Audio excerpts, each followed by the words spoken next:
Hello and welcome to Backbenchers podcast, where we're covering episode 9. I believe we're on 9 Yeah, of Survivor Canberra season 4. How are we almost to the end? That's what I need it's to ask. It's flying, isn't it? It's crazy. flying so quick. I feel like it was just yesterday we were analyzing the cast, and now we're down to the final 7. Yep. Dang, it's crazy how fast it's going when we're having fun. It's been a great episode that we're going to be covering here. We've got two amazing guests we'll be interviewing. Just have a lot of fun. So, yeah, Tuddy, how have you liked the episode here before we get to it? Yeah, it was a great episode. Lots happening. Dynamics are changing. I'm liking that different players are starting to stray from their original alliances and kind of venture out a little bit, breaking down those walls as they get into the nitty-gritty part of the game. Absolutely. I agree too. I think we're getting some arcs, some story arcs that we have not seen yet. We're getting some confessionals from people who we haven't got to hear as much like strategic prowess, and it's really exciting to see their arcs coming through. People emerging from the shadows. Yeah, exactly. Where I think this is the peak time where you want your story to kind of come through, and like this is where your arc really shines. So I think it's really good to see some of those those shine through, as you say. Yeah, even like just from watching season 50, like one of the things that stuck with me was like Aubrey saying it's all about timing and not peaking too early. And I'm starting to like see some people that are emerging at the perfect time, that kept their heads down for the start of the game, kept their like neck off the chopping board. And it's interesting to see them come into their own now. Yeah. Oh, absolutely. And I think this around strategic flow will show that and highlight that, which we'll talk about a little bit more. But I think what we want to do tonight, so I think we're just going to get our guests in early, so we have a little bit of time to chat with them about their Yeah. uh, their experiences, and then we'll From, get like, covered. not even from episode 9. We still have episode 8. We had a bit of an illness, so we have someone visiting us as well. Not afraid of the limelight, that's for sure. No, I think it's time. Let's bring her in. We've got Maddie. Hey, how Hey. are we? Oh, we are so good. How is your Monday? Is it a public holiday for you guys? Public No. holiday? No. No. Next 2 weeks are in Canberra. Oh, Next week. next week. But I know. yes, was sick last week. I had no voice. You can't have me on the show with no voice. You have a lot to say. You used up all your words in the episode. And Yeah, that would be literally. truly trying to like tempt down. We can't do that. Oh, so we've got a lot of love giving to you. Yeah, they're coming through thick and fast. That's so funny. Truly. Well, Maddie, you are such a fun character to watch. Let's just start with that. But you returned from season 3 straight back to season 4. Tell us a little bit about your journey from the 2 seasons, what you brought in, and how you thought your game went from your first. So my first season, when I was like booted, I was like, oh my God, that was a horrible gameplay. And I kept analyzing the situation so much. And then I had a few chats with certain people, and they're like, Maddie, your gameplay wasn't that bad. You just got swap screwed. And I was Yeah. like, oh, okay. Because I didn't have a lot of knowledge of Survivor. got And rosed. then, pardon? You got rosed. Yeah, I did get rosed, if we could put it in a way like that. 100% got Verb rosed. now. And then essentially season 4, I was ready, like I was prepped for it. Paranoid queen. Yeah, I should have put that in there. I was like, oh, Mayhem Maddie was the name. That's what I was going to put in. Forgot. Anyway. But yeah, so season 4, I was like tunnel vision. I was like, I need to make it to merge. I need to do this. I need to do that. So I like prepped myself. I started playing orgs. I was like, I'm not going to have no skills in terms of survivor skills. And I'm going to keep things close to my chest. And I'm going to be cool, calm, and collected. And that went straight out the window. The minute I got there, I just was like, I need to find idols. I need to do this. I need to do that. Good idea in theory. Practicality, a bit harder to put into action. Yeah, this face does not do well with lying. My eyes are like this How long do the you whole think time. that calm demeanor lasted? Oh, I reckon it lasted about a whole 10 seconds, Tuddy. That's good. That's longer. You know, there could be much worse things. I think you bring a dynamic though to the show. You named a few episodes. You do things authentically you. Team TV is a fan of that. Is there anything that you wish you would have done more of? No, I think I wish I'd been less paranoid because that just effectively destroyed my game to go out on a 2-1-1 as well. Like, I think if I'd been less paranoid and maybe built a strong alliance rather than just floating along, staring at a clue, saying the alphabet over and over, hoping for the best, would probably be that. But I think I was authentically myself, and I don't think, as much as I went in there being like, I'm going to be cool, calm, and collected, I knew I wasn't going to be able to do that. Like, it just was not, I just couldn't be me, if that makes sense. Do you think that like that paranoid Maddie helped you earlier in the game though?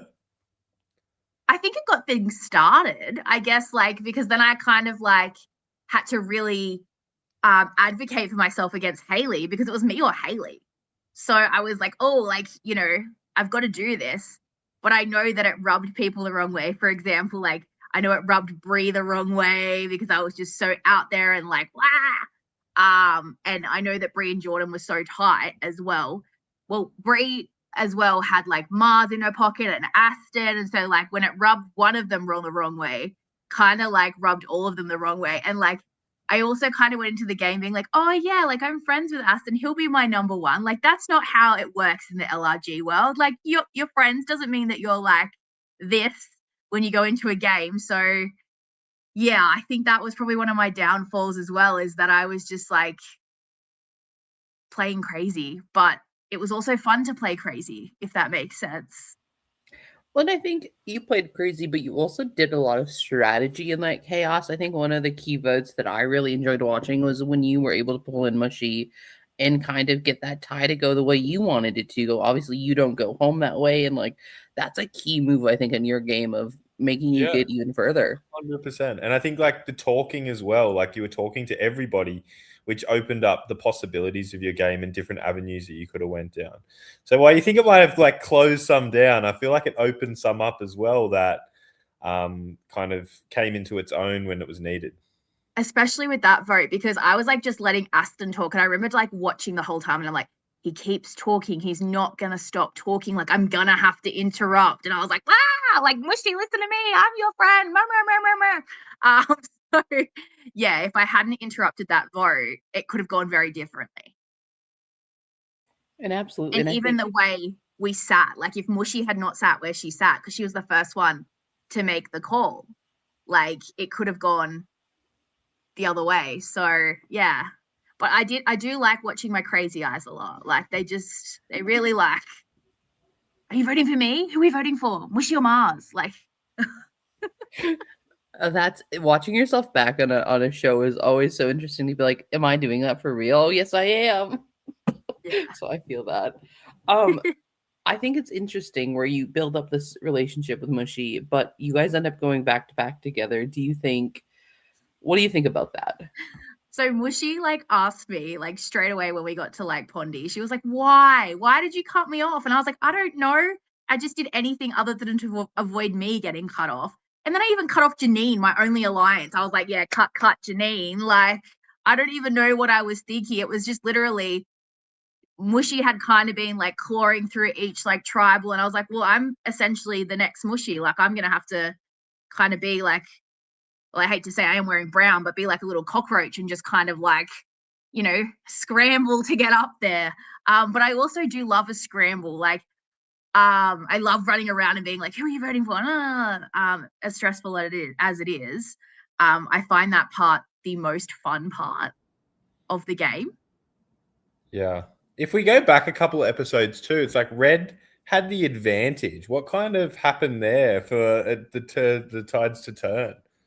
I think, like, do you mean when I split at merge, or do you mean prior to Yeah. that? Yeah, so I Or split just at merge. just for the insight.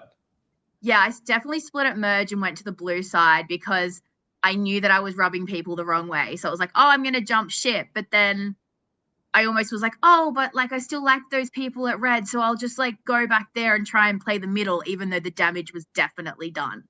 And there was never going to be a Girls Alliance and Derek. Like, that was never happening. Like, Brie was never going to get on board with the Girls Alliance. But then she did say to me at one point she was considering it, which I was like, oh, cool. Because I think there were points where we genuinely wanted to work with each other. It was just she had her mix of the brew and I was like not in that mix because I was just like so out there and loud towards the end that I was kind of pushing them all away through being so outspoken. But yeah, I think jumping ship and staying there would have been better. Did you always kind of have the mentality of like cross tribal lines before you came in, or was that like something that kind of changed as the game went on? So I obviously went out being Currawong strong in season 3. And I remember Andrew kept saying to me, like, Maddie, look at the game. Look who is here. You are in a minority.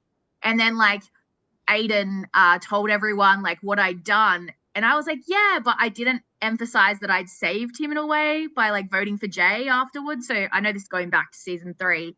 So I think, I think this time I was like, well, I'm not doing so great in Buru, but I wasn't doing terribly. But I just thought, oh, I better jump because it's probably safer to jump than to stay.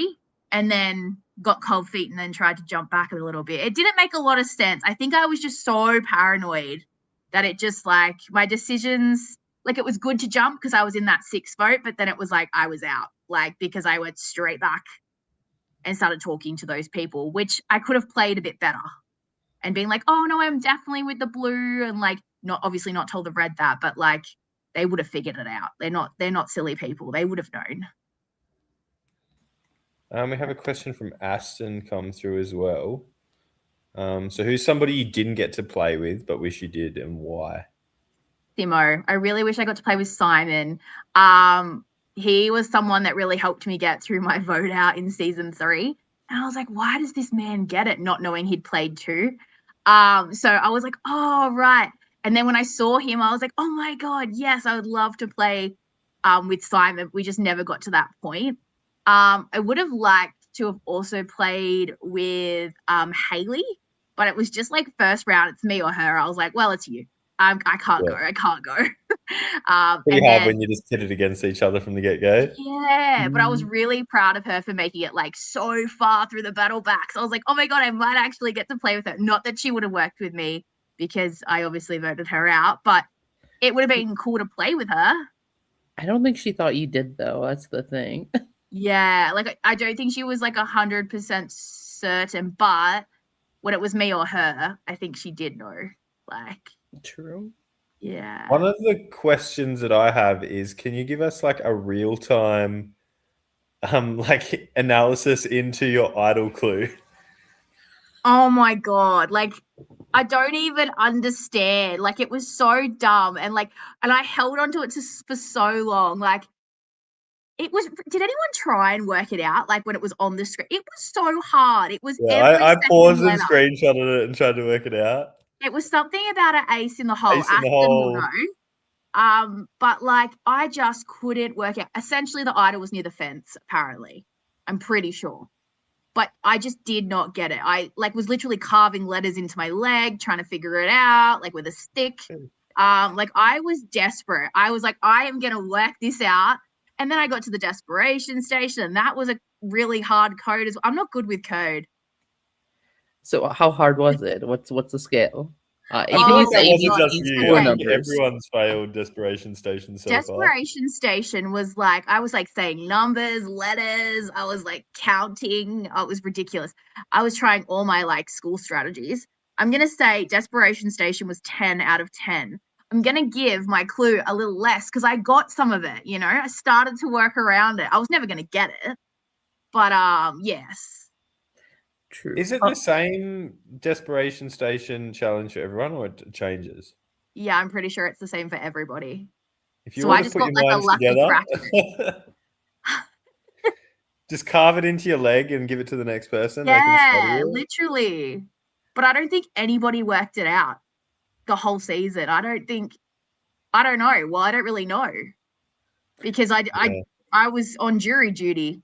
So I was just like, so anything that comes out now, I'm like, oh, did you work it out? Like, so yeah. Ed's given us the tea, different numbers, but same exact puzzle. So you couldn't just go back to your buddy and be like, hey, it's Like C. variations, yeah. Yeah, I want to know now. Did anyone work it out? Like, I know, don't spoil Not it so anybody. far, but maybe We've got moving into the next 2 year. more times for people to do it. Yeah, I there's think it's still still opportunity. 6. And there's still a lot of people that haven't used it. So I know. And that's the thing is like, I don't actually know if I could have used it because I got my free shot at it. So True. Yeah, that's a good point. yeah. My question was, how was it when Aston comes right back in after the tie vote? Did that change your game at all? Was it something that affected you, or did you kind of roll the punches? I kind of just had to roll with the punches because it was like it was going to either be Delhi, who I hadn't really seen because she'd gone to the other tribe. She'd gone to Gula for quite a long time. Oh, my free shot was a freebie. Oh, I should have taken the desperation station. Then Mark had also gone to Gula, so he'd already formed all those connections, which I didn't know, but in saying that, like he'd been there a long time. And then it was really Aston and Haley. So, like, whoever really came back, I assumed I didn't really have a connection with, if that makes sense, except for Aston. Like, and even then, we'd gone head to head. So I was like, not really too sure if we actually have common ground. But I still went back and like chatted to him and things like that. So he was probably the best one to come back for my game. Absolutely. Well, let's see. I think we'll get your questions on. So you're on the jury now. What are you looking for as a juror? So when I was a little bit nervous about being on the jury, to be honest. I was like, what do I even look for? Like, what is this resume they talk about? You know, all that kind of stuff. So it was really tough. So I had a lot of chats with people in like Pondy, just trying to understand like what am I looking for? And I think watching it's hard because you only know what you know up to your game. So everything is kind of like that I'm watching. So I watched this week's episode. I was like, oh my God, that happened. I thought Mars was so villainous in this episode. You know, like I didn't see that. So it's like, how can you look for these things if you don't see them? Like you've only got to look to your kind of exit. So I found that really hard, trying to figure out what I would look for. But I wanted someone that, you know, had a bit of an overall social game, a little bit of like challenge. Like they didn't have to necessarily win immunity, but like, you know, they had to have tried really hard in challenges or contributed in some way, which everyone really did. There was no one that was like, I'm going to sit out this challenge. I'm going to sit out this challenge. And I don't think there was really that much opportunity to do that either. So yeah, I think I was looking for someone that was really well socially connected because that's something I align with. Absolutely. Tuddy, do you have But I any also wanted a bit of fun. I wanted somebody that like mixed it up a little, you know, created some chaos. So like, you know, Mars was looking like a good contender until last I was week. about to say, if you wanted fun, Mars is coming through with the goods. And even the episode where he's like egging on, like I can't remember who he was egging on in the background. But there were like two people like at tribal like having words, and he's just like, yeah, in the background, like, ooh, Mars, I like this. So yeah, he would have been my go-to, I reckon, for chaos. Oh, maybe we should just bring him in for a quick comment. We do have Mars here. Speaking of, hello. Bad week to be an M. A bad couple of weeks to be an M name. Truly, I was like waiting for the editing where it's like M-A and then cuts. Because there was Mark as well. Mark, Maddie, Mars, and Mushy. Yeah, a lot of M's. Am I the last of the M's? I think so. Is that all the M's in the game? You guys went back to back, the three of you at least. That's pretty wild. So the M Alliance did not stand up. I don't know if that was real, but in my head it is. Hey. We brought Mars in a little early. I thought we were just talking about him, so we'd have to bring him in and say hello. But Maddie, is there anything else you want to share before we say goodbye? No, I'm pretty happy with all that, to be honest. I just wish I'd got to see the Mars chaos in action because it was great TV. I talk a big game in my confessionals. Have you watched Survivor Melbourne yet, Maddie? No, I need to watch Mars in action. You're in for a treat then. I love Lock it. that I down love in the it. school holidays. I will be. Alrighty. I'll see you guys later. Cheers, Maddie. Thanks for coming Maddie. in. Bye. And obviously spoilers for this week's episode, but we bring in Mars, this week's Rob God, as you will. The God of War. It was kind of a fun episode for you because you're like, I'm going to go out throwing rocks. And I love someone who throws rocks as an option. So I'm happy to have you in the sense of chaos is great. Well, thank you so much for having me. It's a pleasure to be on. You guys have been having an amazing coverage of the season. So, yeah, it's been a great season to watch. It's been an easy job for us. Exactly. You guys are bringing the content, and we are just analyzing the fun, the chaos, the all of it all. So, where do we want to start? How did you feel your exit was taken for you? Because obviously it was a plurality vote of 3-2-1-1. Did you see it coming? No, but also like I think my strategy post merge was a lot different to pre merge. I think generally my whole goal for this season was just to make some content. Like I've already played Melbourne Survivor, so this time coming in, I wanted just to have some fun. My main goal was just to give Dan a lot of content in the edit. So I was popping off in the confessionals. But yeah, you definitely see it a lot more in this episode. So yeah, it was just like I think it was definitely a bit of a blindside, but also I understand, and I was kind of like, it's a fun move, and I respect it. Absolutely. Well, one thing I really enjoy about your game is you wanted to come in strategy focused. And I think you're very strategic. It shows in your confessionals. So if someone came with your name, you weren't afraid to bring it back to them. Do you think that was a good strategy for you? I mean, like, yes and no. I think sometimes, like, I think in the case of Delhi, very early on, I think that's really good to just like air that dirty laundry out and kind of form those bonds, because I think we connected a lot more post swap.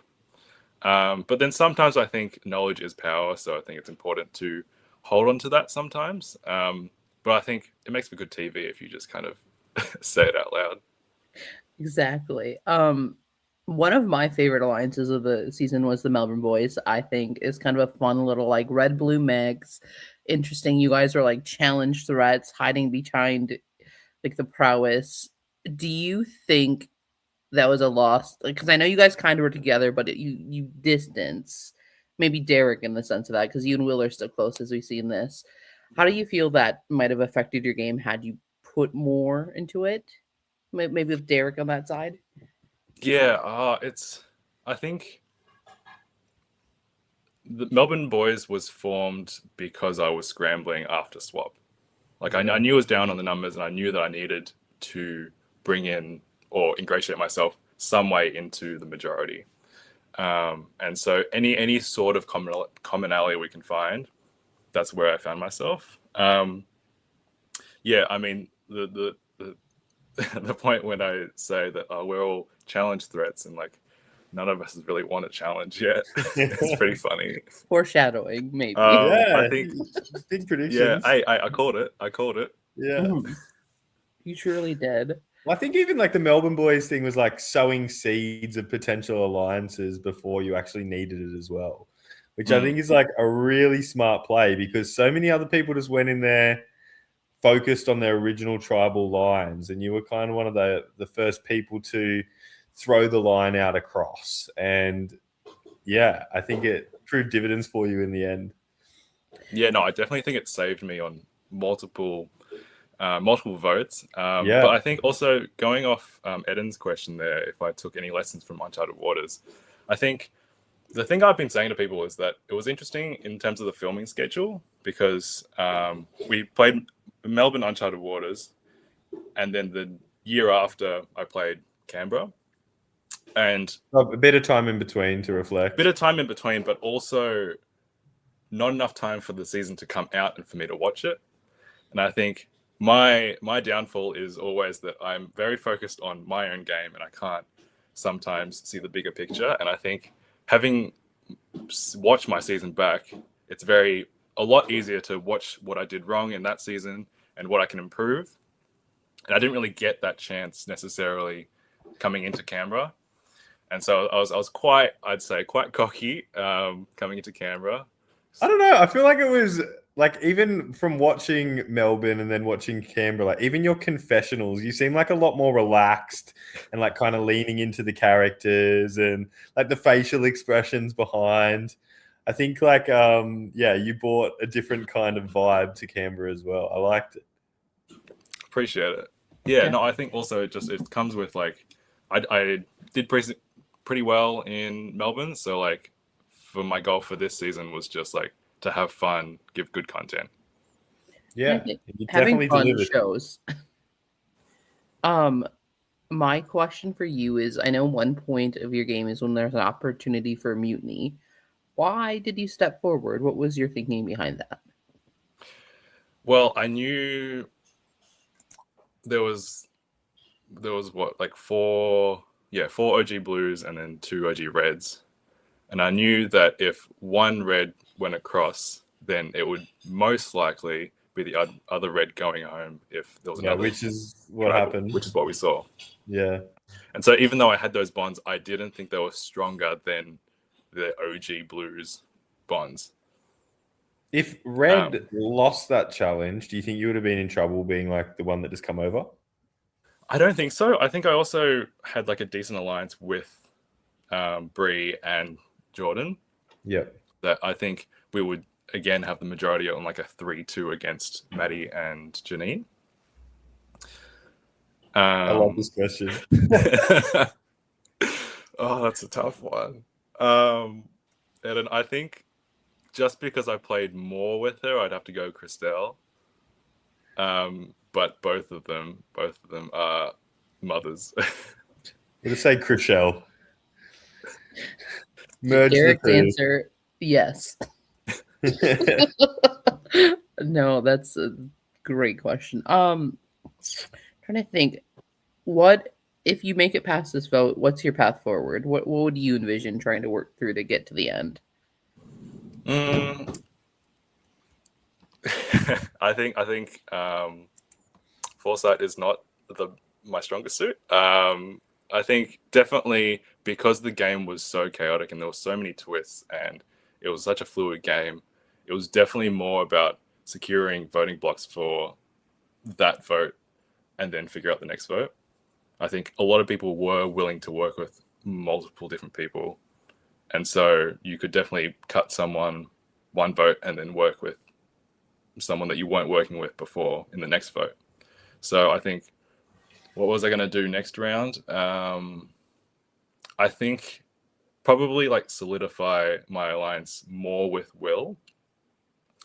And kind of, like I think this vote was kind of a test to see where his alliances would lie.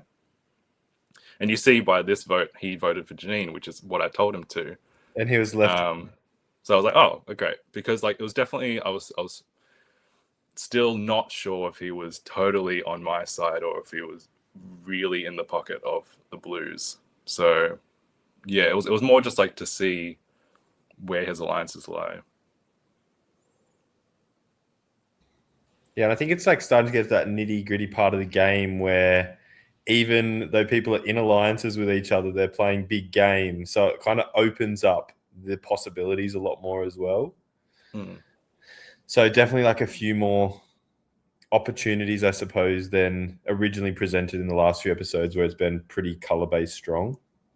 Yeah, and especially like if you've been playing with the same people the whole season, when you get down to the nitty-gritty, you need to cut those allies, because otherwise you have nothing to show when you get to the end. Here we go. Oh, sorry. We did it at the same time. My bad. I love LIGs. I'd be so down to play another one. But I do get that I have taken up a lot of screen time, and I would love to see new players again. But if you'll have me, that reputation. I'll definitely play again. It's so fun. Would you have like another type of LRG in mind, or just Survivor? Because I've seen you also on like the Devils, like the Devils Plan thing. I watched as well with you on it. Yeah, so I was on that one. Yeah. So I don't know. I just think that like a Survivor LRG is like the perfect one for me and my play type. Like I think I have a physical element, I have some strategy, but also like I just don't think that orgs would work for me. I don't have the time for it, and I work a lot better in person than online. Yeah. No more traitors. I was sweating in that game. Yeah, we've got 2 traitors amongst me right here. Watch out, Tuddy. Oh gosh, yes. Let's see. I didn't. Oh, sorry, my bad. Tuddy, take control. I'm tech lead. Leave the buttons alone. I think I had played a fairly big game, and I think you see it from other people's confessionals that they are concerned about me making it a bit further into the game. That my concern was mainly try to get to the end and try to pitch something. So my final 3 would be whoever would take me, or whoever I could take. There are, I guess, certain people on my radar who I thought were playing a super strong game that I ideally wouldn't want to sit with, but if it got me to the end, then it would be better than It's better to have a pitch than not. Yeah. Well, you're a juror. We'll ask the same question. What kind of juror are you going to be? Are you looking for anything in specific? I love people who are purposeful, and that they can articulate things when they get to the end for that final tribal. So as I guess as an experienced juror, spoilers, sorry. I think I want someone who shows their passion for the game, that they're actually playing to win, that they embrace the game as a whole. But also, like, I don't care if you're not a challenge beast. I don't care if you're not the best socially or the best strategically. I think just being able to articulate that you had a plan and you executed it, and this is how it got you to the end, is my ideal tribal pitch. Come on with the receipts. Absolutely. Is there anything else that we didn't touch on that you want to cover about your game, or anything we missed in this episode that we'll be covering soon here? No, I don't think so. I think I have lots of love and respect for everyone. I was definitely playing a character out there, but I hope no one takes anything too harshly. I love this experience, and it was so fun, and just meeting so many new people. Friends for life. Yeah, well, you did an awesome job. Like, I was so excited when I saw you pop up after watching Melbourne, and you definitely delivered again. So, like, 2 LRG seasons, making it deep into the game, providing like the entertainment and quality moves. I think you should be really proud of yourself. So you've done awesome. I appreciate it. Thank you. We're excited to see you as a juror as you help crown the winner of season 4. I'm excited. Yeah. Only a few weeks left, and we're almost there. Well, perfect. Well, thank you, and we'll see you on the jury. Oh, thanks, guys. Thanks, Mars. Thanks. Alrighty, let's talk about how we get Mars voted out. Let's jump right back. We did things a little backwards, but it works out this way. Yeah, it gives us a bit to talk about too. I like it this way. It's kind of fun, a little preview of what we're going to be speaking on. So let's get right into episode 9. We had a lot of fun with those interviews, but jump right back to where we're starting, where we start the episode with Mars talking about how he just won that immunity, how he trained for planking. We should have asked about the That's what I didn't ask Mars. Mars, hang on. You're back. How the fuck did you spring up from that plank? I need to know. How did you spring up directly from that plank so easily? How long is the plank? I can't remember. In my head, I feel like we asked crew afterwards, and I think we were planking for like 7 minutes or something. No, I don't care about that. How did you just get from there to like a standing position immediately? Well, I've been training. Like I thought, what's an LIG challenge that would most likely come more up? Special. And I was like, planking. And so I trained that for the whole season, before the season. And really? Yeah, I think I got to like 15 minutes or something. So I was like, this is my challenge. I can do it. You didn't move at all. Good on you. Dang. Because like LRG challenges are pretty hard to train for because it's like you never know what's going to pop up. So this was one that I was like, this one's easy to train for. Yeah. Right. Yeah. I just wanted to bring you back in because I was very impressed, and I feel like people I've spoken to are just like amazed at how you did with that. So it was just the rocks. The ground was so hard. It did not look like fun terrain at all on that little hill either. Like you had a rough amount of things going against you. That's the Patreon exclusive right there. We'll do a plank showdown. Yeah, we're sitting plank till the end of the episode. We'll call you back in. I'll do it. You pay me $10, I'll do it. You're just perfect. Well, thank you again for that extra insight. I just saw him still sitting there. I'm like, I need to know. Honestly, sorry to go off script a little bit, but no, it was right on script. Perfectly. The fans wanted to know. Exactly. We go back to this entrance. It's Aston and Mars talking about that last vote, how they're worried. We need to reassure some people. Mars is worried that Bree doesn't trust him. Mars is not trusting Nat at all. It says everyone is playing his game, not their own. He's thinking they're playing into his super script. What do you think about all of that?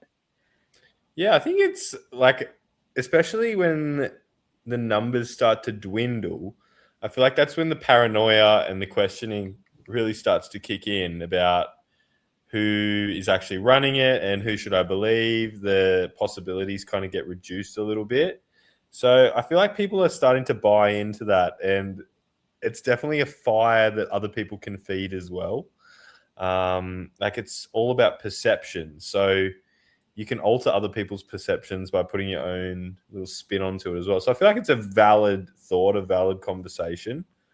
And I feel like they kind of have some points about it as well. Well, yes. In this vote, they're coming back on is a double vote where you could only vote one or the first round or the second round. So there's a lot of questions. Like Nat's like, yo, hey. There's a lot of space to hide in a vote like that as well. Because it's everyone could just be lying. So like I feel like a regular straightforward vote, you can probably work out the receipts. Or it's a lot easier to kind of Sherlock Holmes it. But this has so many different like moving cogs that makes it a little bit harder to kind of A, navigate in the first place, and then B, reconstruct and deconstruct after said vote. Well, absolutely. Like I can't remember who says they're going to lie about their votes. Someone says, I'm not going to say I'm owning that vote. Whereas Aston's telling people he voted for Mushy and then voted for Anthea. So I think the facts are going to come out and people will kind of be able to do some accounting and be like, this isn't if you're in a safe position as well, like an immunity, there are like immunity necklaces and the totem that was played. Like, there's some votes that you could just easily chuck people strays and keep them thinking, where did this come from? So there's a lot of space to kind of play a bigger game where you're safe. Obviously, a bit of a gamble if like it doesn't pay off with your alliance and stuff. But I feel like they're the ones that really get people questioning, shit, where did that vote come from? Mm-hmm. Well, and Janine's the one who lied, but she said, I'm going to lie to Bree that I didn't vote for her name, which I think just is going to build onto this kind of fun storyline that creates throughout this episode. Yeah. Let's see. It's kind of an interesting little thing of, you know, I love this, Dan, because if you're not lying to yourself, you're not even playing. Like, a little bit of lying never hurt anybody. Gaslight yourself. Honestly, it's if you can't gaslight yourself, you can't gaslight anyone else. It's 101, truly. I think it's really fun. Yeah, that's a good point as well. It adds to the dimension of it. Exactly. What a good twist. I wonder who came up with that one. I love the now and later. It makes people kind of have to like big brain it. Like Janine is like, I made people think I was gonna go in the first one with my twisty twist, but then with the second people one, admitted to as well. So she actually did have a good read on that. Exactly. So I think like very valid play on her part, and like I think pretty underrated play actually. Overall, like, and it's good proving props like to her. like how powerful the totem can be if you play it at the right time. Like, yeah, the puzzle's hard and nobody's got it, but it's also a risk to put votes on somebody because it could pay off. It could be anyone who made it. Here for you. Truly. And just those elements of not knowing what's coming up next. It's about preparing and trying to make the best of what you have in front of you, I think. And it's a twist we haven't seen before in any Survivor. So I'm liking the like originality of Survivor Canberra coming through with some of these good twists. Absolutely. It's giving a kind of pandemic playing online games some of these twists, which I love as a product of that, like a little chaos, a little fun, a little keeping people on the toes.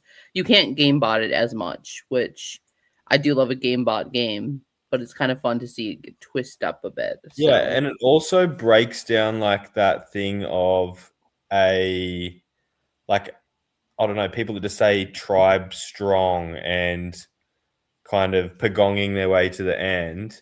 It throws in that spanner of, okay, we probably can't do this because they can come for anyone. That kind of shakes the game up a little bit.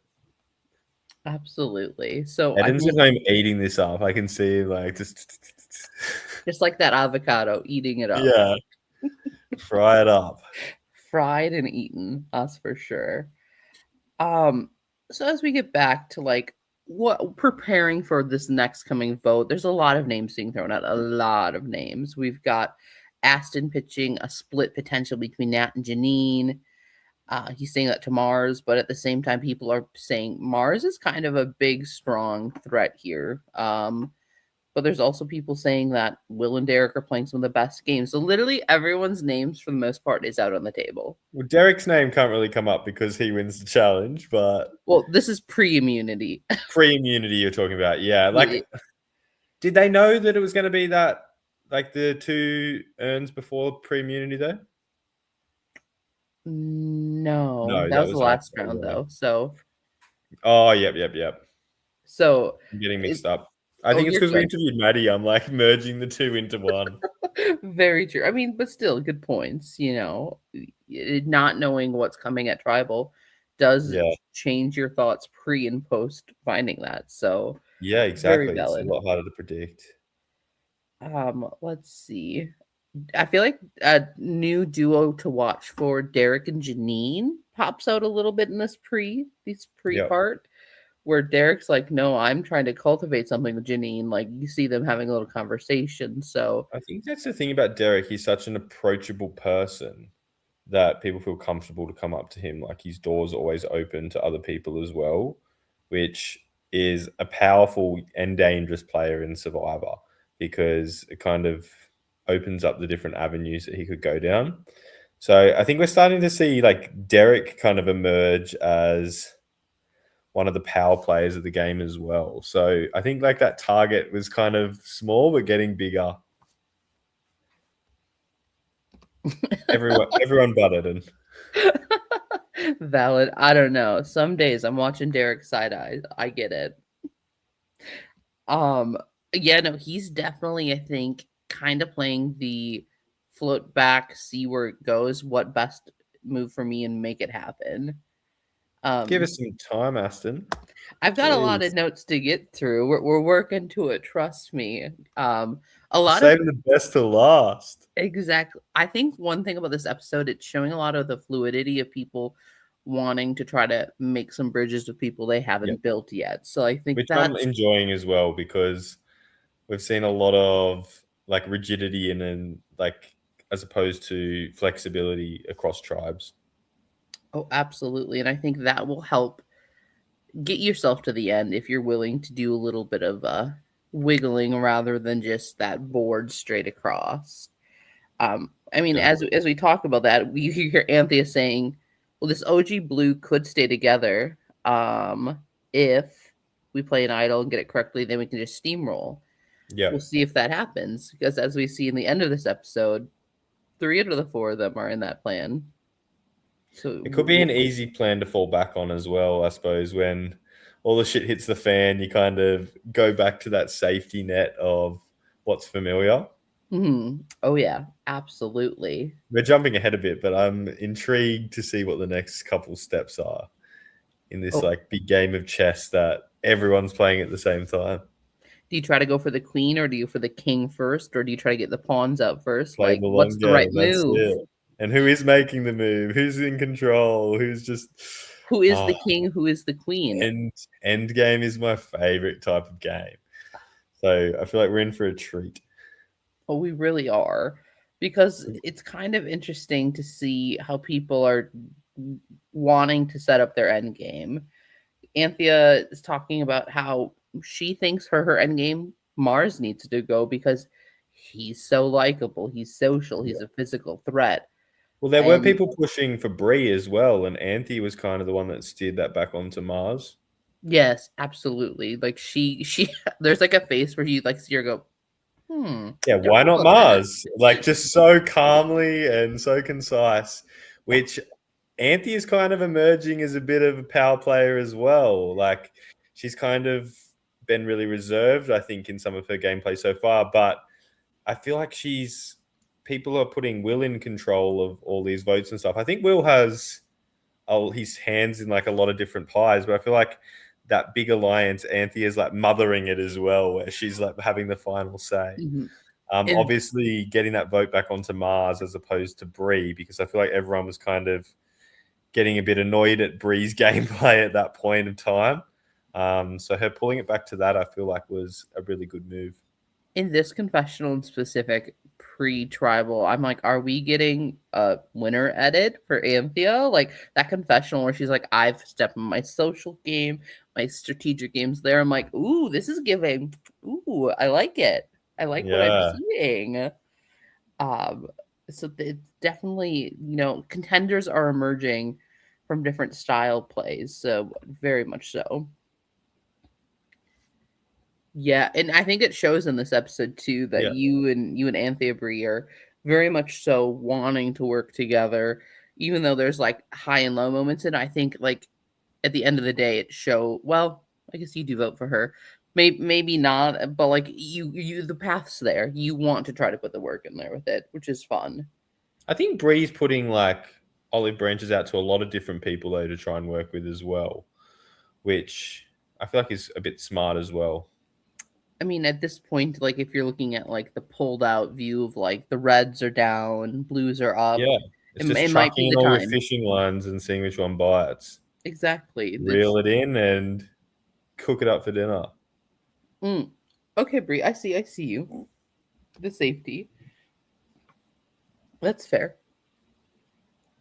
That's because we did want to go to rocks. You're right. I forget that's the whole plan. We'll get to that. But yes. I think it's a really interesting pre-challenge.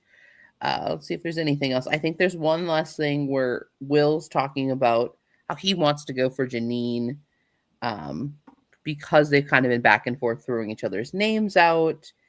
Yeah. He says he's close to so many So people. a middle, like playing the middle, I think he says. Yeah, absolutely. So middle players get to the end, and then they've got a spot. Exactly. So he says lowest right now is Aston and Janine. So watch out if you're not working with him, those two. But yeah, I think that gets us right into the challenge.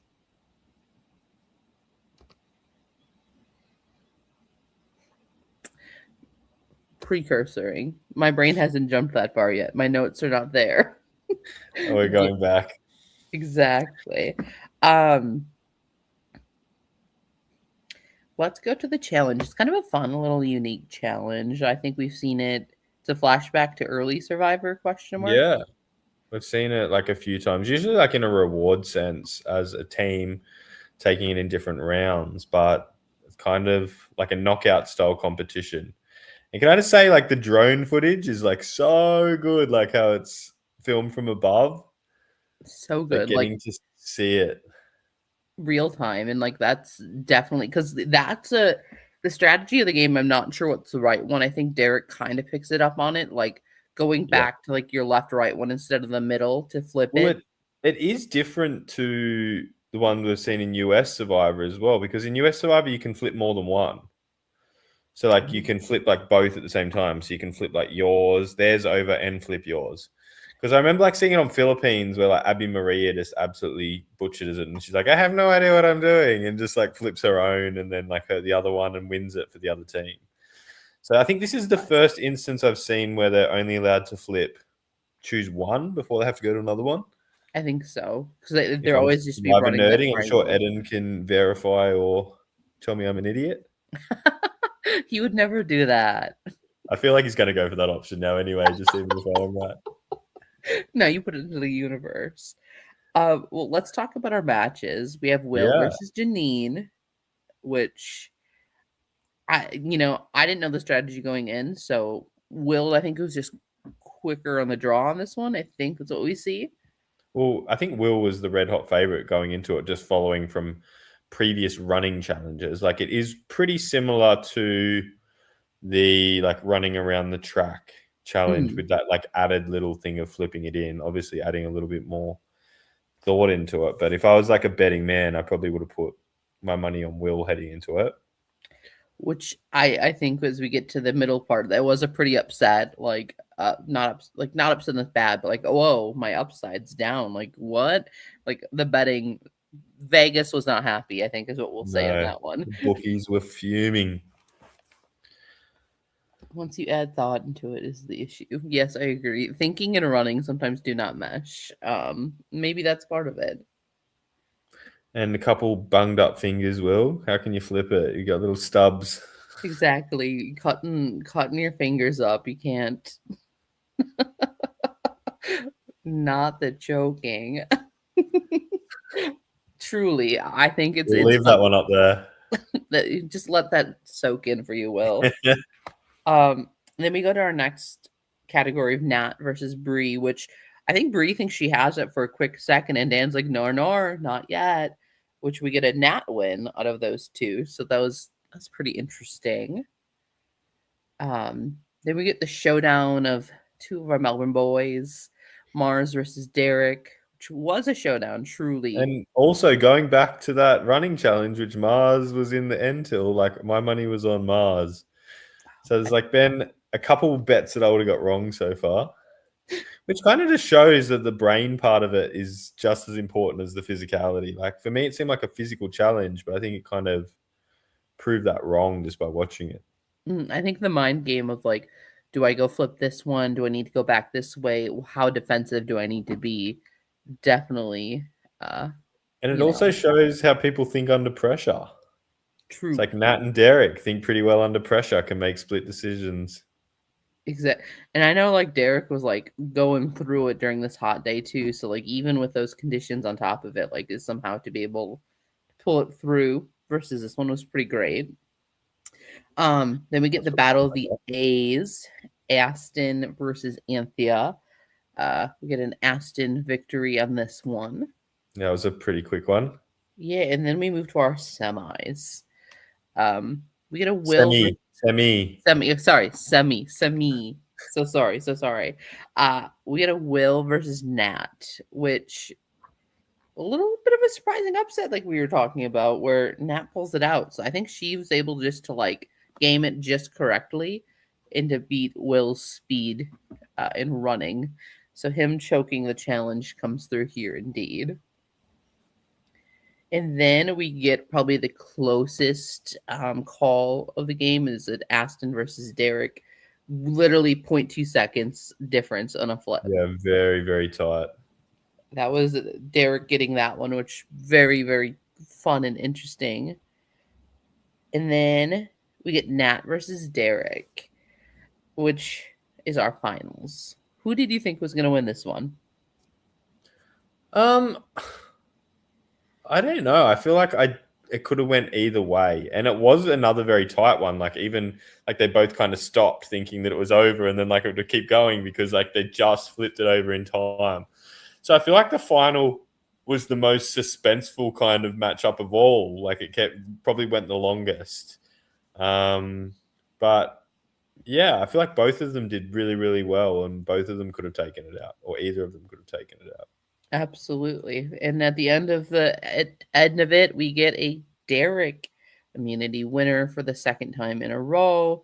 He gets immunity necklace for the third tribal in a row as well. Oh my goodness. Who is he? Yeah. Painting that target on his back. Challenge beast, Derek.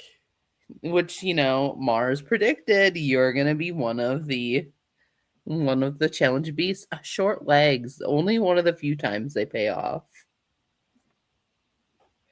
Truly. So I think that's fun. And I think that helps Derek in the sense of not the target, but like the confidence of being able to do what he wants to try to get done at this belt.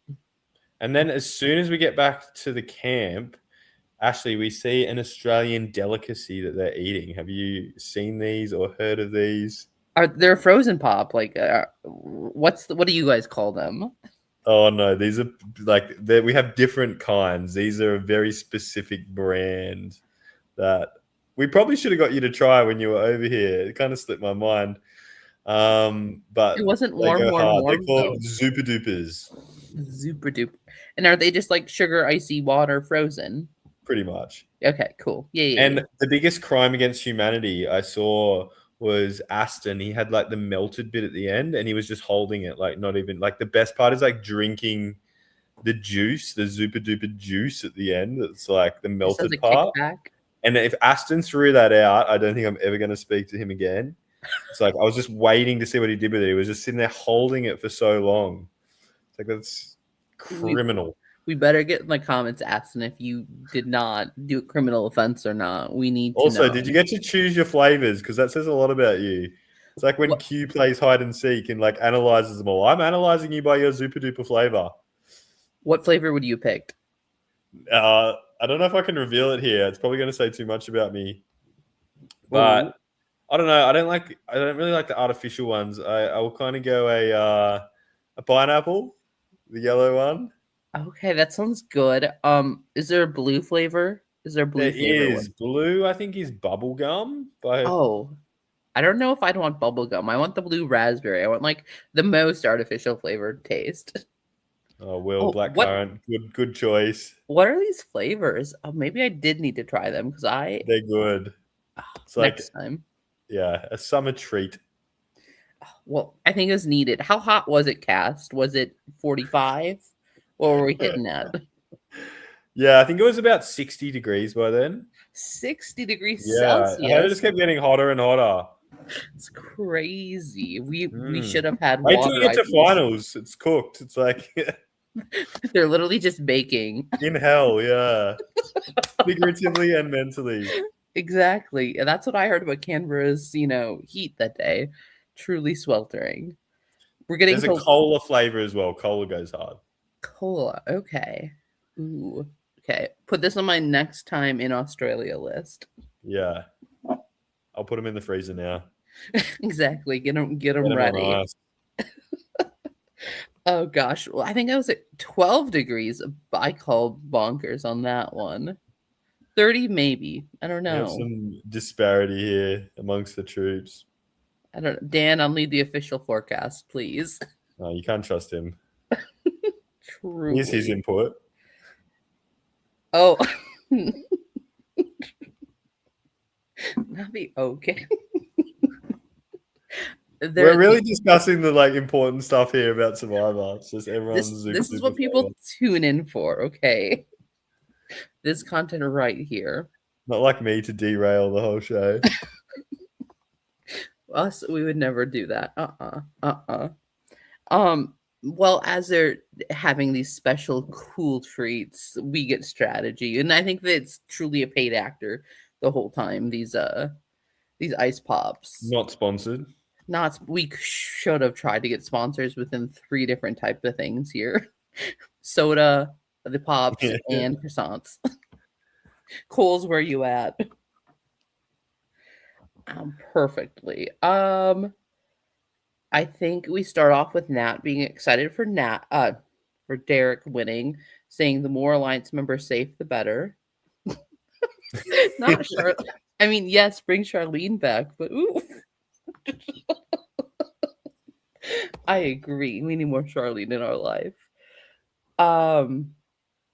Derek says he wasn't trying to win, it just happened. So nonchalant.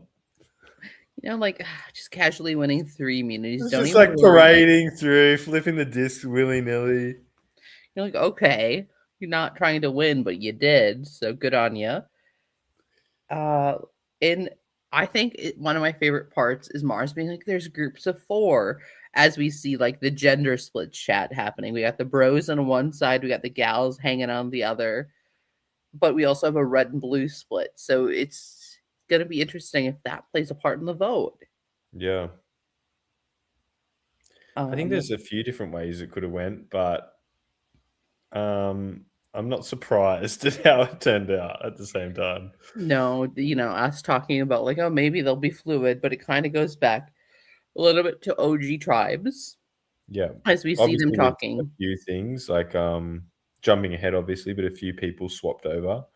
Aston voted for Mars, and we did see a few little different things, which is an interesting move to make at that point, because it's either you're the person that's like, yay, I swapped and I want to play with you guys, or you're kind of shooting yourself in the foot because you're giving other people the numbers. I suppose it depends how in you are with the other group. But only time will tell.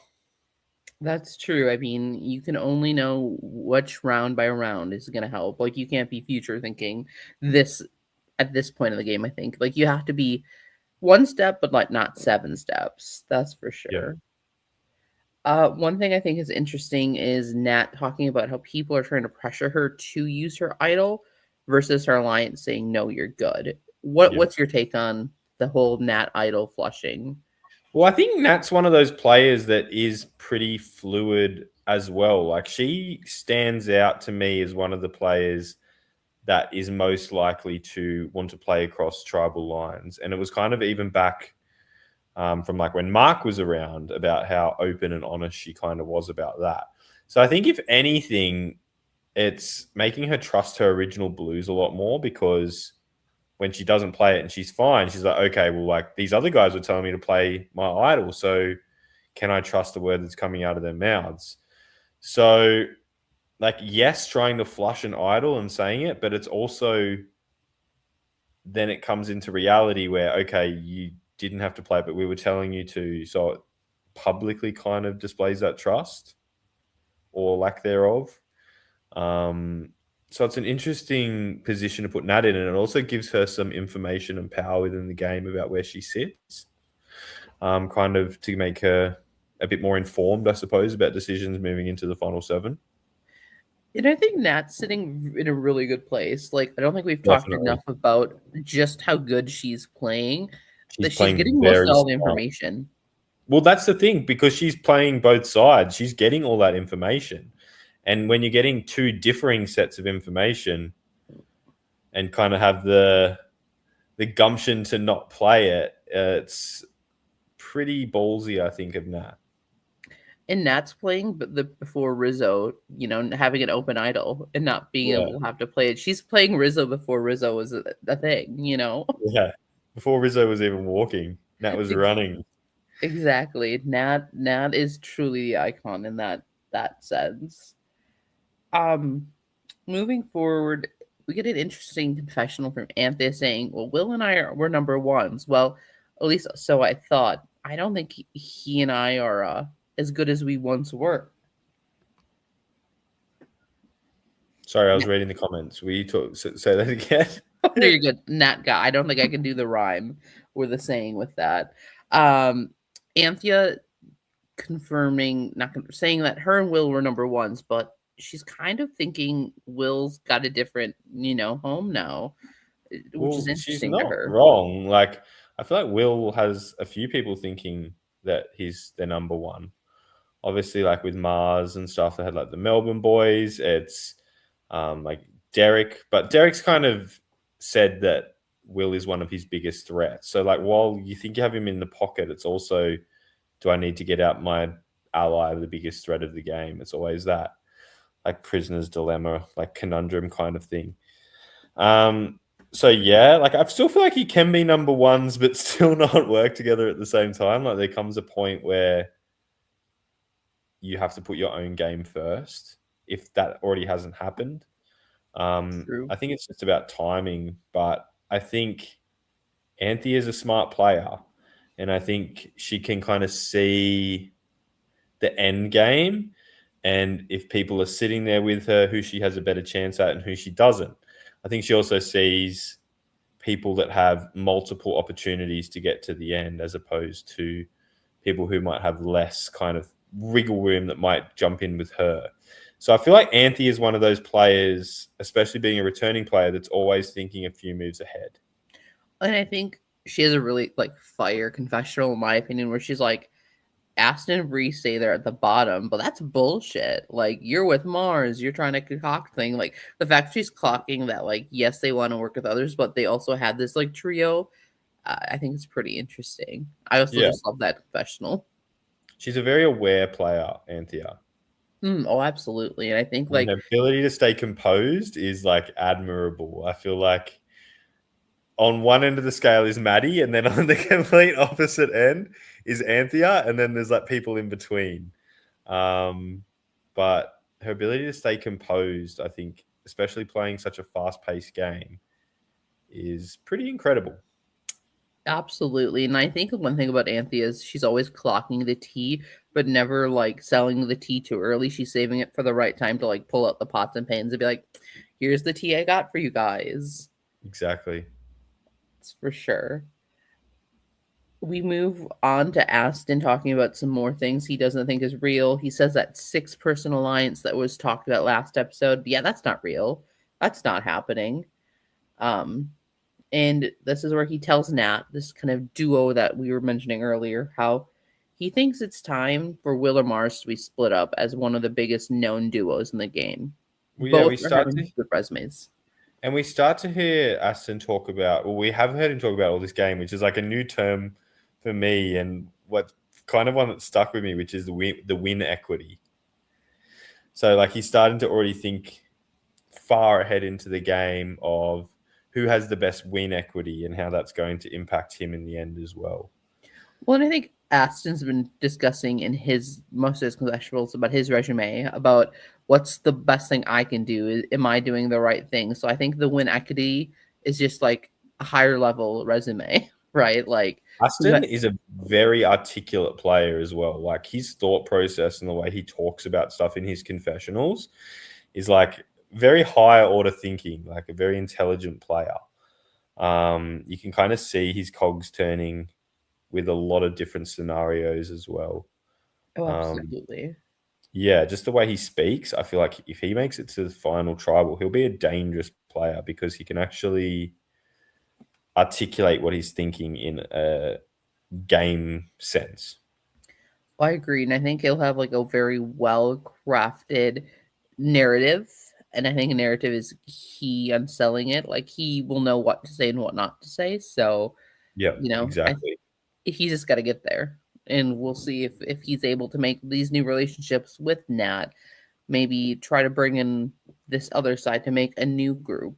We'll see if Well, he can do that. he did vote against Mars as well. So is that an in to the other group with him? I think voting is your power in the game, and that gives you the information of yes, I voted with you. So see, that's my trust. You Yeah. can trust that I at least did this one thing I said I was going to do. So It's really hopefully, the only way you can prove your trust is by putting pen to paper and standing by what you've said. exactly, Put 10 your toes money where your down. mouth is. Exactly. Let's see. We moved to Bree here after this, and she's got some thoughts. She's talking to Nat about why she voted for in the last one. Trying to flush your idol. Nat's like, yeah, that's cool, whatever. Don't worry about it. We'll get through it. And in the same sense, Bree comes up to, I think it's the former blue, so Will, Anthea, Derek, and Nat saying, hey, it's basically Janine versus Mars. Mars can maybe be someone we can get out later, whereas Yeah. Janine will be a threat this spot in the final three. Do we want to take someone that far? She's leaning Janine, but would be willing to work with what the other four would like to do. Yeah, and she's also very honest in her approach as well, like putting like a lot of her cards out onto the table, which I think then in turn kind of makes people start to question her, and how deep she's thinking into the game, like numbers. She's a very analytical player, and like where some people might be scared to put a name forward, Bree is not a player who is scared to put a name forward. Like I feel like she'll be the one that kind of puts it out. We saw it in the vote before with the 2 urns, and we've seen it again in this one where she's talking to like quite a few people, putting her ideas out there. And then we can kind of see as soon as she leaves, and she calls them out as well and says, as soon as I leave, they're talking shit behind my back. Which I Where they love. try and put the vote back onto her. And we kind of see Will driving that narrative as well. So yeah, I feel like she was putting it on to Janine and Mars, but then people are starting to clock as well, being like, is Bree the actual real threat here? It's like people are going like up and down in threat levels, and I feel like it changed quite a few times with who could have went that episode. Absolutely. And like I think it depends on what conversation and who's framing what, who's the biggest threat. Like because Derek says, no, we're not going for Janine. Janine's working with us. She's shown she's voted with us a few times. Yeah. He notes that Bree, Mars, and Will are probably the biggest threats in the game. And he thinks Bree should be the target. Yep. That's that's kind of where Derek would like to see this go.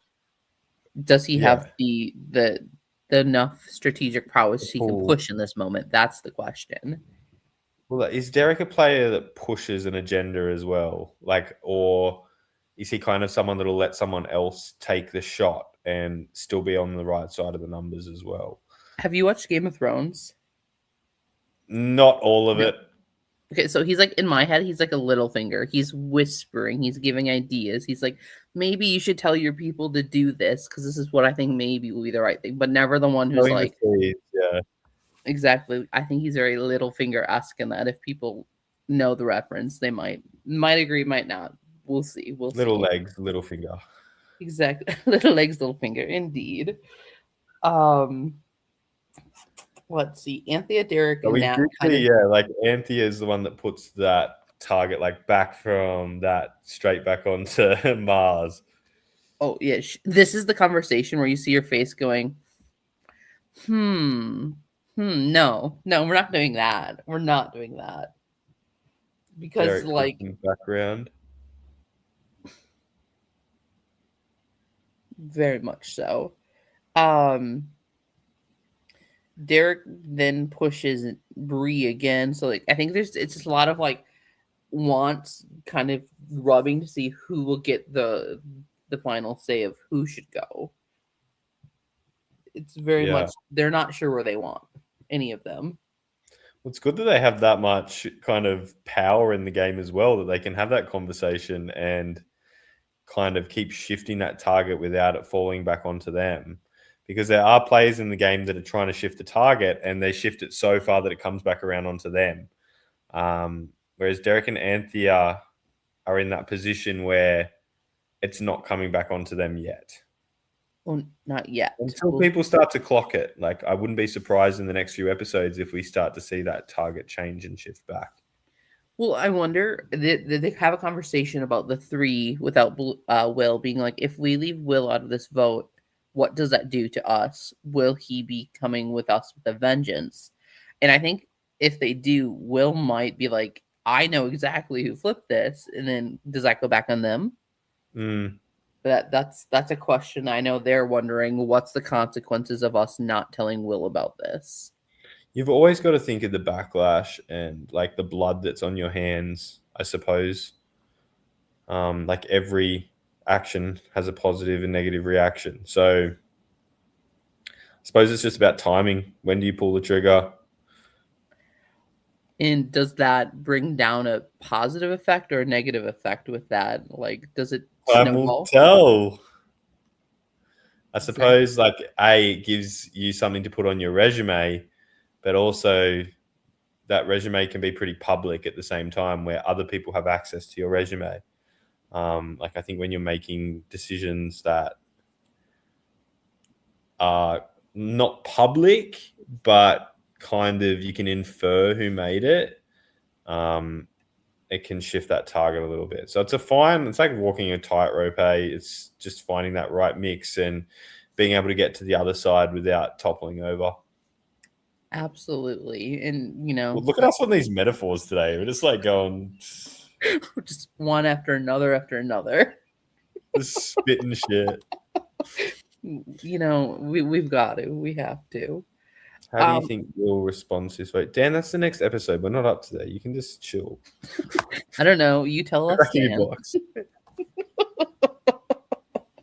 I think Will is a good player and he'll respond to it the correct way. That's what I'll say. I'll give you a non-answer. I think he'll respond better than other people would if they got left out of the vote.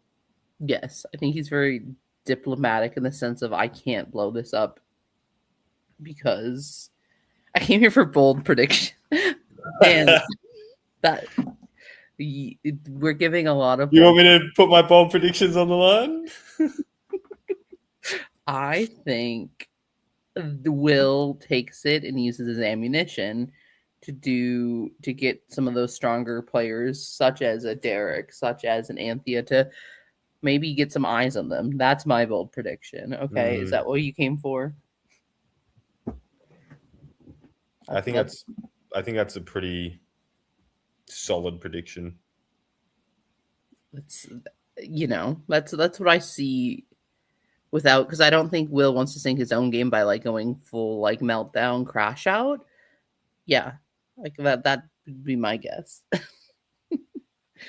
But before we even get to that part, I think we have to go back to Mars's story on this vote, and this is kind of where he starts to get a little God of War on us, where he says, "I finally just heard my name, and I don't like that."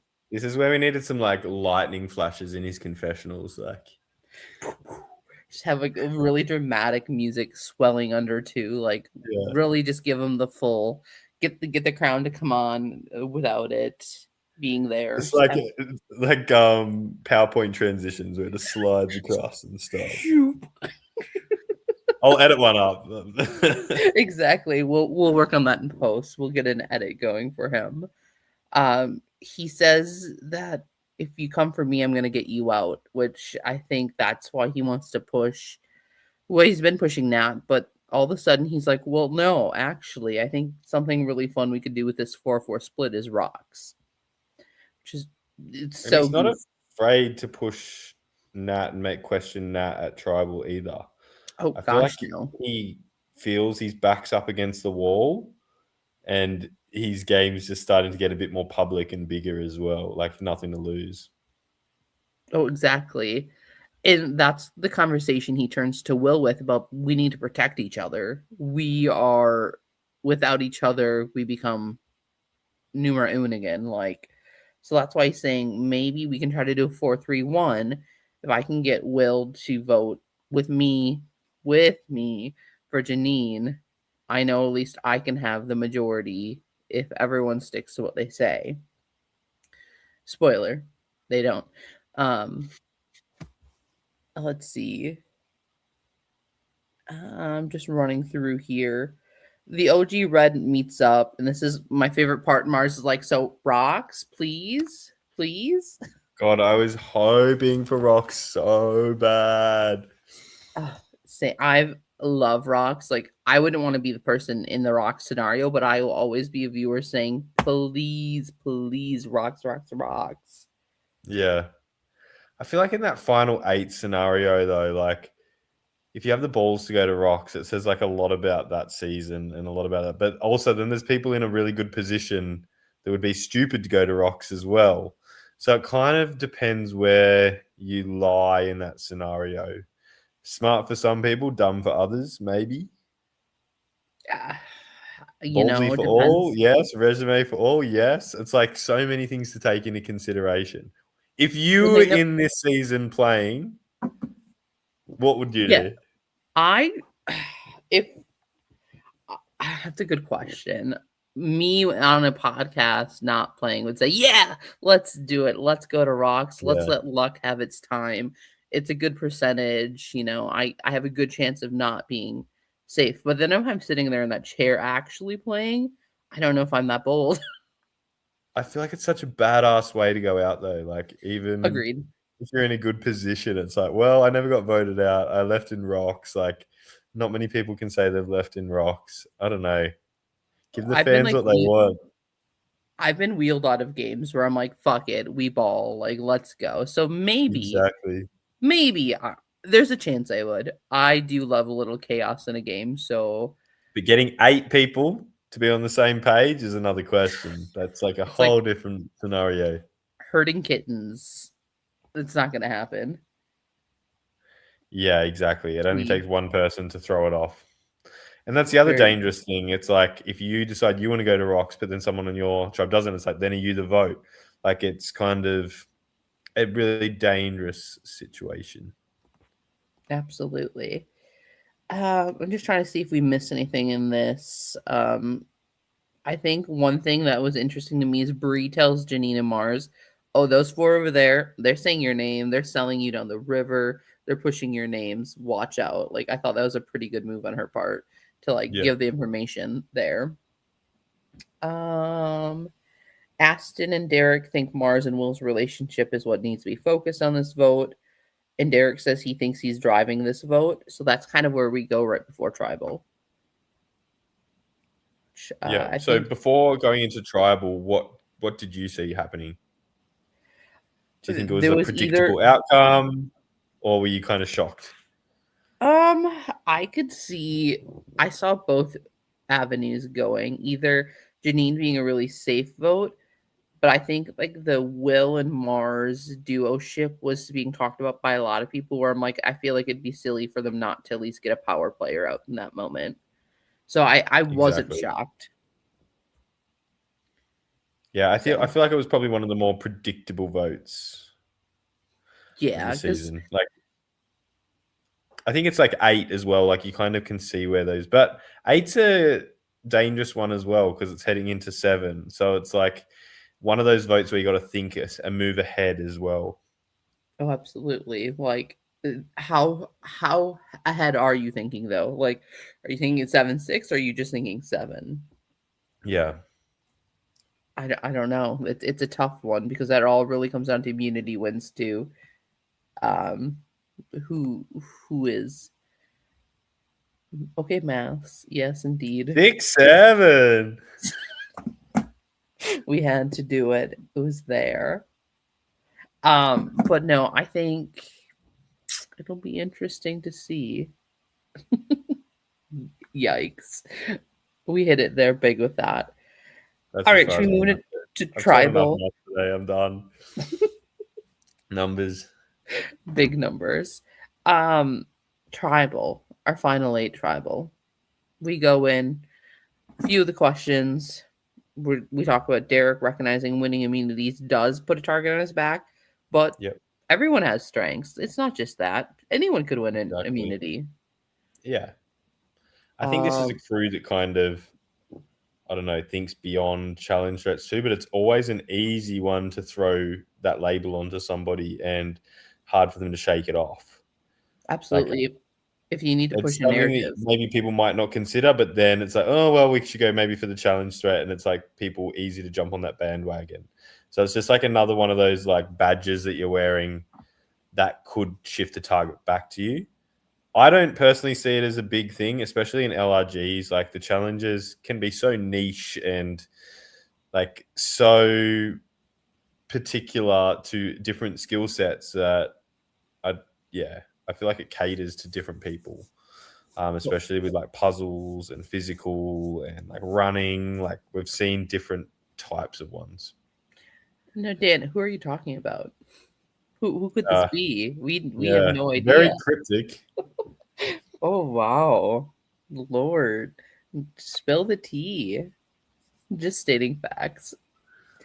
I mean, it's true. Like some people value social game way more than the physical side. Like Will says, I think the important part is social to him. Yeah, Um, I and think the physical challenge is just a public badge, but social is a lot behind closed doors that people might not see. absolutely. Whereas Anthea's like anyone could win. It's how you spin the narrative. It's not even like you could be physical. Exactly. You could be it's how you sell it. So anyone's a threat. Yeah. We also like at Tribal, we also see Mars publicly coming for Nat and Nat biting straight back. She's like, yeah, I didn't say it, but I'm not going to say who. You right. Yeah. These comments. It could be literally anyone. Really. Yeah. Didn't you see my little... Anyone who knows the shot, right? I think it was a perfect invitation there too. Um Nat talking about that it's been chaotic this vote. There's been a lot of names thrown. It could be anyone.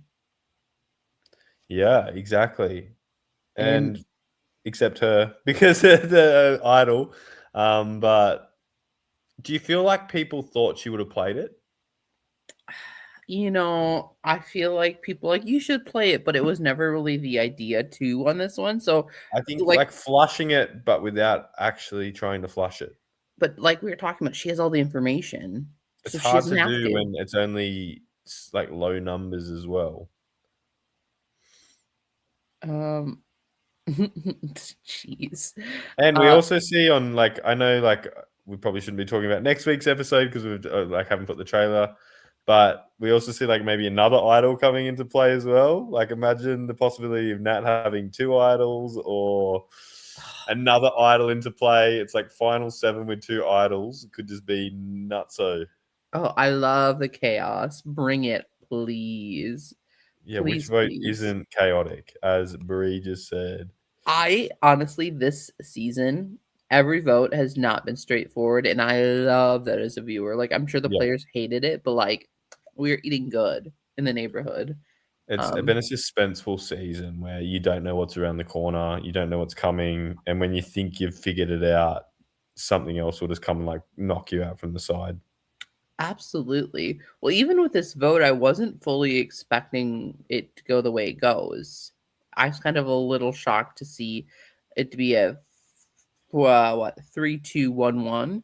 I wasn't expecting the 1-1 part of it, really. I was as well. Like when I wasn't shocked at the outcome. I was shocked at the road that it took to get there. Exactly, because I had my little noting pad. I was like, all right, Mars, Anthea, I've got the names, but then I was like, oh shoot, Janine, oh shoot, Will, like I wasn't ready for them. Yeah, Like it's which I mean, we get to it like we see Brie vote for Anthea, Mars vote for Anthea. We see Anthea and Nat vote for Mars. So we're like, oh, maybe it will be a tie. Like, we don't see the rest of the reveals. But then we see, as we pull from the urn, we get a Will vote, a Janine vote. Then Derek is the third vote for Mars. So that's where the 3 comes. The 2 is Bree and Mars for Anthea. Will and Janine voting for each other. Which I did not expect to see. So, like, Will does stay true to what he told Mars he'd vote for Janine. Do you think if they did bring Will in on that vote, it could have ended up differently? Like, do you think it was smart leaving him out, given their relationship? I mean, I know in the past Will was like, I'll vote with a person just to be on the right side of history. But I think in this sense, if it's not Will, Will might be okay with it, because if he votes for Janine and Mars does go, that's jury management in my eyes. He's like, see, Mars, I did what you asked me to do. Look at, oh, I tried to help you. Wow. Well, it's like in that scenario, it was either voting for Anthea, like one of his number ones, or Mars, another one of his number ones. So it's like, is it good that he got left out for Will's game? Probably. Yes, I think so. Like, I think the results there either way. Yeah. Exactly. Like, that last vote really did bring it down. That's for sure. I did forget to put Aston on that other vote on my notepad. If Aston voted Anthea, it would have been 3-3-1-1. And do we see Janine and Will having to pick a side? What side do they pick? Yeah. Because Will would have to pick between Anthea and Mars on a vote, which who knows who he has to pick. And then Janine votes how she wants, and I don't know which way she's more leaning right now. Like, is she on the Mars train still, or is she more with Anthea from the last couple of votes? This is the thing, like one little decision can just change the numbers so drastically, like bringing somebody in or leaving somebody out. And it's like how that affects the outcome is like crazy, just like one conversation. Exactly. Like, the alternate universe could be so wild in a lot of these votes, but this one in specific. Yeah, see, I thought it was pretty straightforward, but the more I think about it now, it's actually, there's so many ways it could have went. And I think we got like the really good. I'm going down a rabbit hole now of like, it's like I'm going to go to bed after this. I'm going to be dreaming about it. Oh, so Janine's got some tea in the chat as well. And that's so fair. Vote how you want to vote. That's what I love about Janine knew where the vote was going, but just didn't want to vote. Yeah. You know, so what I'm hearing is Janine would probably vote for Mars on a revote if it went to that tie. But also, like that Janine's just chucking out these stray votes because people will be like, "Where did that come from? Like, who voted for me?" Yeah, no, exactly. It gives that paranoia another level that we need to keep stroking. That's for sure. Yeah, I don't know. I think we'll have to hear from people as we get them in our interviews of what you would have done if you could have switched your vote or done a vote, or does Aston flip? Does what happens if there's a tie? We'll play the what if games with them in the future. These next probably few eliminated contestants are going to be coming right back to this vote here and asking. So be prepared with the answers. Oh, we got a Will here with the insight.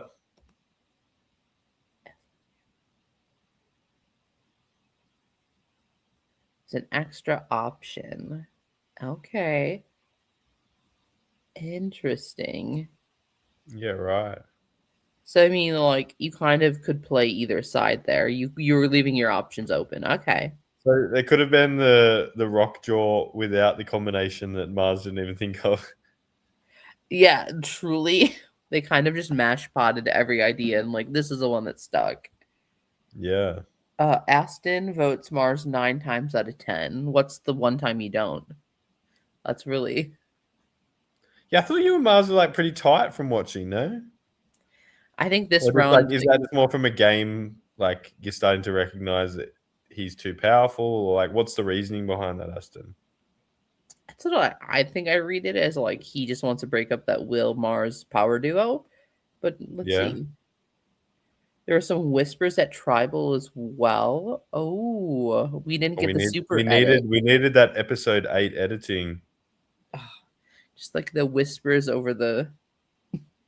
Oh, Bro wouldn't listen to a word I said. Yeah, fair. I mean, and that's something like, I guess if that variable isn't working for you, you gotta go. I hear Yeah. you. Absolutely. If you're not seeing eye to eye. Absolutely. Oh, the tea, the showdown. Bring it on. Fight. Get the gloves out. This is what we're here for. Is Go the behind the tea. sports shed after lunch. Exactly. Well, we'll get the square down coming. Well, we could probably brain map what this vote could have gone, and we might still, at the end of this season, this could be a crucial vote that either wins or loses someone.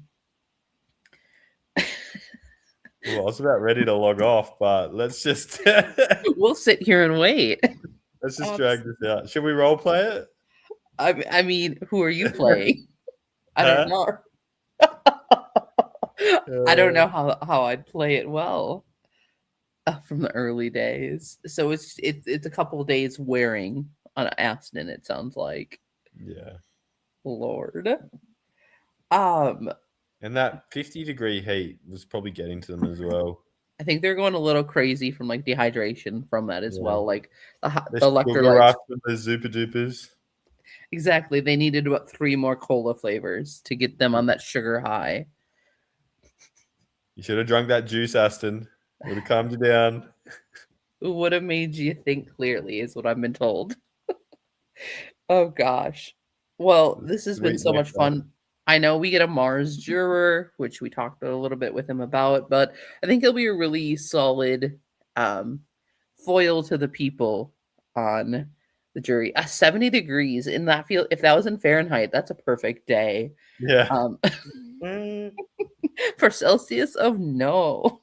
Yeah, the jury's gonna be stacked. I feel like it's a lot of people that respect the game and are going to come with open minds and open questions, which as a viewer you appreciate.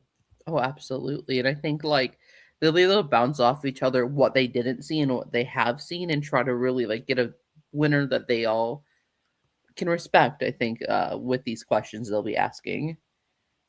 Oh, Will. Oh, are there sour versions? That's when I was starting to like you.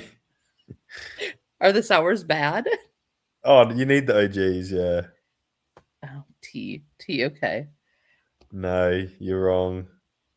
Oh, we need to get a poll going on this official Survivor Canberra. Sours or no? Original Zoops or sours? Truly. They've even got sugar-free now. Well, there we go. Your favorites. There we go. You if you need a little less sugar in your options, we've got the Zoops for you. Oh, well, you really have a split group here, Tuds. I don't know. We're all going sours. I'm getting ganged up on. I can't give you an opinion, so I can't help. Yeah, we'll finish on the important stuff. Truly. We're heading into final 7 as well. So how many more episodes do we have left? I think 3. 3. We have this, the penultimate, and the finale. So in less than a month's time, we'll know who's the winner of season 4. We'll be crowning one of our final 7.